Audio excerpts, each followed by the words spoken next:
సంక్షేమం అభివృద్ధిని సమపాలలో పంచుతూ ఊరువాడ కొత్త వెలుగులు పంచుతున్నారు సీఎం జగన్. దశాబ్దాల నాటి సమస్యలకు చెక్ పెడుతూ లక్షలాది కుటుంబాల్లో సంతోషాన్ని నింపుతూ మారుమూల ప్రాంతాలను సైతం సస్యశ్యామలం చేయడమే లక్ష్యంగా సీఎం జగన్ పాలన సాగుతోంది. అభివృద్ధికి కేర్ ఆఫ్ అడ్రస్గా మారిన విజయనగరం జిల్లా శృంగవరపుకోట నియోజకవర్గంపై అందుకో బెస్ట్ ఎగ్జాంపుల్. సంక్షేమం అభివృద్ధి లక్ష్యంగా పాలనా పగ్గాలు చేపట్టిన ముఖ్యమంత్రి అందుకు అనుగుణంగా పాలనలో అనేక మార్పులు చేశారు. అర్హత ఉంటే ఆదుకునేందుకు ప్రభుత్వం సిద్ధంగా ఉందన్నది సీఎం జగన్ మాట. నా అక్క చెల్లెమ్మలు బాగుండాలి, వాళ్ళ కుటుంబాలు బాగుండాలి. నా అక్క చెల్లెమ్మలు బాగుంటే వాళ్ళ భవిష్యత్ బాగుంటుంది, వాళ్ళ కుటుంబాల భవిష్యత్ బాగుంటుంది అని ఎక్కడా కూడా కులం చూడడం లేదు, ఎక్కడా కూడా వర్గం చూడడం లేదు, ఎక్కడా కూడా మతం చూడడం లేదు, ఎక్కడా కూడా ప్రాంతం చూడడం లేదు, ఎక్కడా కూడా చివరికి వీళ్ళు ఏ పార్టీకి ఓటు వేశారు అన్నది కూడా చూడడం లేదు. అర్హత ఉంటే చాలు ఆ ప్రతి అక్క చెల్లెమ్మకు తోడుగా ఉంటూ ఎక్కడా కూడా లంచాలు లేకుండా, ఎక్కడా కూడా వివక్షకు చోటు లేకుండా నేరుగా నా అక్క చెల్లెమ్మలకు తోడుగా ఉంటూ అడుగులు వేస్తా ఉన్న ప్రభుత్వము అని కూడా చెప్పడానికి గర్వపడతా ఉన్నాను. విజయనగరం జిల్లా శృంగవరపుకోట అసెంబ్లీ నియోజకవర్గం ఇది. మెట్ట వ్యవసాయ భూములు ఎక్కువ. వ్యవసాయ రంగం ప్రధాన ఉపాధి రంగం. విశాఖపట్నంకు పొరుగున ఉండడంతో అక్కడి పరిశ్రమలు, వాణిజ్య సంస్థలు యువతకు ఉపాధి కల్పిస్తున్నాయి. విశాఖపట్నం నుండి అరకు వెళ్లే దారిలో ఉండడంతో ఎస్కోట నియోజకవర్గంలో టూరిజం రంగం సైతం అభివృద్ధి చెందుతోంది. ఎస్కోట, అనంతగిరి మండలాల గిరిజనులకు ఇదే పెద్ద వాణిజ్య కూడలి. దశాబ్దాల తరబడి మార్పు కోసం ఊరి జనం ఎదురు చూశారు. మా బతుకులు మార్చండి అంటూ కనిపించిన వాడికల్లా మొరపెట్టుకున్న ఫలితం శూన్యం. 2019కి మునుపు ఎస్కోట మండలంలో పల్లపు దొంగాడ, దారాపర్తి, కురిడి, మునగరాయి, రాయిపాలెం, చెక్కిలిగడ్డ, పొర్లి వంటి గిరిశిఖర ప్రాంతాలకి స్వాతంత్రం వచ్చిన నాటి నుండి ఇప్పటి వరకు కాలిబాట తప్ప మెటల్ రోడ్డు కూడా లేని దుస్థితి. గిరిజన గూడాల్లో వైద్య అత్యవసర పరిస్థితి ఉంటే డోలీలు కట్టి ఎస్కోట తీసుకువచ్చేవారు. రోడ్డు నిర్మాణానికి అటవీశాఖ అనుమతులు లేకపోవడంతో ఇన్నాళ్లు గిరిజనులకు తీవ్ర అవస్థలు తప్పలేదు. చాలా సందర్భాల్లో ప్రాణాలు పోయినా ఏడవడం మినహా ఎలాంటి ఫలితం లేకుండా పోయింది. వైఎస్ జగన్ సీఎం అయ్యాక అటవీశాఖ అనుమతుల విషయంలో ప్రత్యేక శ్రద్ధ తీసుకున్నారు. ప్రజలకు సౌకర్యాల కల్పన ప్రాధాన్యతగా ఈ సమస్యను పరిష్కరించారు. కేవలం 4,24,00,000 రూపాయలతో 6 కిలోమీటర్ల రోడ్డు నిర్మాణం చేపట్టారు.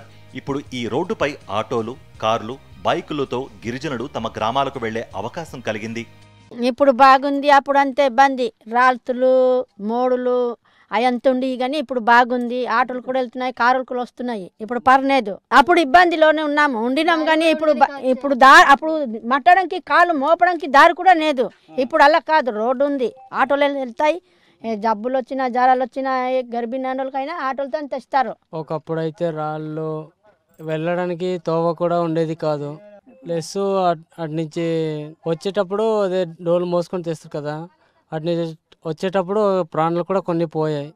ఇక్కడ దించేలోపు ప్రాణాలకు పోతున్నాయి అన్న. ఇప్పుడు జగన్మోహన్ రెడ్డి వచ్చాక ఇంకా రోడ్డు ఇంకా పర్లేదన్న. ఎస్కోట నియోజకవర్గంలో పేదలకు ఉన్న ప్రధాన సమస్య ఇళ్లు. ప్రభుత్వ స్థలం అందుబాటులో లేదని గత ప్రభుత్వాలు కొన్ని దశాబ్దాలుగా స్థానికులకు ఇళ్లు ఇవ్వలేదు. కాళ్ళు అరిగేలా తిరిగినా ఫలితం లేదు. రాదేమో అవుతుంది అవదామో అనుకున్నాం. అంత దయ వల్ల వచ్చింది, కట్టుకున్నాం, సంతోషంగా ఉన్నాం. అతను ఇచ్చిన స్కీమ్ వల్ల కొద్ది డబ్బులు అవి తీసుకొని కట్టుకున్నాం, సంతోషంగా ఉన్నాం. వైఎస్ఆర్ కాంగ్రెస్ ప్రభుత్వం మాత్రం ప్రైవేట్ స్థలాలు కొనుగోలు చేసి మరీ పేదలకు సెంటున్నర భూమి చొప్పున అందజేసింది. 105 కోట్ల రూపాయలతో ఎస్కోట, ఎల్కోట, వేపాడ, కొత్త వలస, జామీ మండలాల్లో 106 లేఅవుట్లు వేసి 9,770 కుటుంబాలకు పట్టాలు ఇచ్చారు. వీటిలో 5,000 కుటుంబాలకు పైగా ఇళ్ల నిర్మాణం పూర్తి చేసుకుని నివాసం ఉంటున్నారు. ఇద్దరు చిన్నపిల్లలు, ఈ పిల్లలతో ఎప్పుడెప్పుడు ఇల్లు కట్టుకుందాం అనేసి చాలా వరకు మనీ అయితే ప్లస్ చేసుకున్నాం. కానీ అదంతా ఒకరికి చేతిలో పెట్టినప్పుడే మాకు ప్లేస్ ఒకటే వస్తుంది అనుకున్నాం. కానీ ఇల్లు కట్టుకుంటామని ఎప్పుడు అనుకోలేదు. పిల్లలు ఎప్పుడో పెద్ద అయిన ఇల్లు కట్టుకుంటాం, అప్పటి వరకు ఎలాగే అద్దె కంపుల్లో బతకాలని ఒకటే టార్చర్. అంటే కళ్ళు నిద్ర పడితే ఎప్పుడు ఇల్లు ఎప్పుడు సొంత ఇంటి కళ నెరవేరుతుందని చాలా మైనస్గానే ఊహించుకున్నాం. ప్లస్ జగన్మోహన్ రెడ్డి రావడం వల్ల ఒకటి ఎక్కడికి తిరగకుండా ఎవరి కాళ్ళు పట్టుకోకుండానే మాకు ప్లేస్ అనేది వచ్చింది వాలంటీర్ దయ వల్ల. వాళ్ళు ప్లేస్ కూడా ఇచ్చారు, దానికి బెనిఫిట్గా మాకు 1,80,000 స్కీమ్ కూడా ఇచ్చారు. సుదీర్ఘకాలం సొంత ఇంటి కోసం ఎదురు చూసిన పేద కుటుంబాలు ఇప్పుడు పట్టరాని సంతోషంతో ఉన్నాయి. ఆ సంతోషం ఇంటితో ఆగలేదు. ఒకప్పుడు చిన్న రోగం వచ్చినా విశాఖపట్నానికి పరుగులు తీయాల్సి వచ్చేది. ఆ రోజు అడవి నుంచి నడుచుకుని రావడం సార్.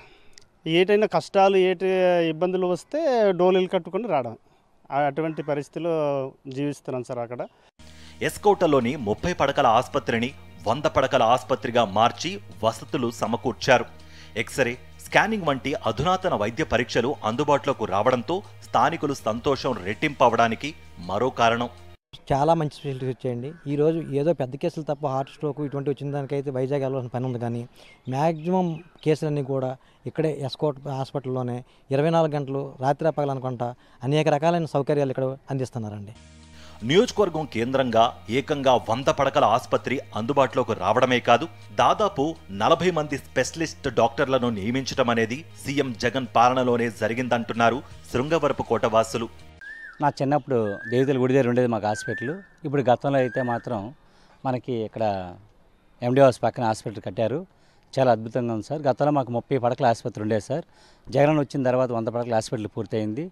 తదుపరి ఏంటంటే గతంలో మాకు 3-4 డాక్టర్లు ఉండేవారు. ఇప్పుడు మాత్రం 11 నుంచి 15 మంది డాక్టర్లు ఉన్నారు సార్. ప్రతి కార్యక్రమానికి కూడా ప్రతి ట్రీట్మెంట్ కూడా డాక్టర్లు ఉన్నారు సార్. గణిక్ కానీ లేదా ఎండోస్కోప్ కానీ లేదా స్పెట్స్ కానీ ఈఎన్టీ కానీ ముఖ్యంగా చిన్నపిల్ల సార్. గతంలో నాకు బాగా తెలుసు సార్. మా పిల్లలకి అనుభవించాను నేను బాధలు ఎన్నటి. మా పిల్లల విషయంలోనే మేము విజయం తిప్పాము సార్. ఈరోజు మాత్రం ఆ పరిస్థితి లేకుండా మన హాస్పిటల్లోనే డాక్టర్లు కూడా చాలా చక్కగా చేస్తున్నారు సార్. గత ప్రభుత్వాల తీరుతో ఇక్కడ జనం విసిగిపోయారని, అలాంటి సమయంలో సీఎం జగన్ అమలు చేసిన సంక్షేమ పథకాలు ప్రజలకు ఓ వరంలా మారాయని ఎమ్మెల్యే అంటున్నారు. నేను గడప గడపకి ఆ రోడ్డు మీద నడుచుకుని వెళ్ళి పైకి వెళ్ళి 600 మంది ట్రైబల్ ఫ్యామిలీస్తో నేను మధ్యాహ్నం భోజనం చేశాను. అది నా జీవితకాలంలో నేను ఇలా చేయగలుగుతాను నేను అనుకోలేదు. కేవలం జగన్మోహన్ రెడ్డి గారి వలనే అది జరిగింది. నాకు అందరూ అదేదో గడప గడపకి ఉద్యోగం కాదు, నాకు అది ఆల్మోస్ట్ ఏంటంటే లైఫ్లో it is such a memorable experience for me.